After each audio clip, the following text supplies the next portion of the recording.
Government polytechnic college Vijayawada Ramesh hospital అక్కడ దాకా వెళ్తాను. రోజు వెళ్ళడానికి రావడానికి 80 రూపాయలు అయ్యేది.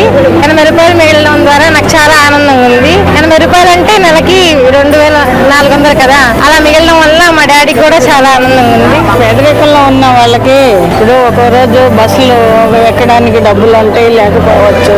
అలాంటి వాళ్ళకి ఇది మంచి అవకాశంగా ఆయన పెట్టాడు. చక్కగా ఇప్పించుకుంటున్నారు, తీసుకుంటున్నారు, తింటున్నారు. వేరే సింగరాగం నుంచి వస్తున్నా 20 రూపాయలు అక్కడి నుంచి అక్కడికి 40 రూపాయలు అవుతుంది. 40 రూపాయలు మిగులుతున్నాయి కదా, ఇప్పుడు ఏమి లేదు.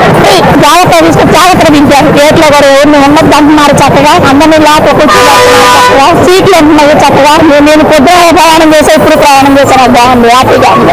చాలా సంతోషంగా ఉంది సార్. ఇలా కడతాం మూలంగా మాకు కూడా డబ్బులు సేవ్ అయినట్టుంటాయి కదా సార్. ఎందుకంటే రోజు జాబ్కి వెళ్ళే వాళ్ళకి ఛార్జీ డబ్బులు అవుతూనే ఉంటాయి. ఇలా అయితే ఉపయోగం ఉంది కదా సార్.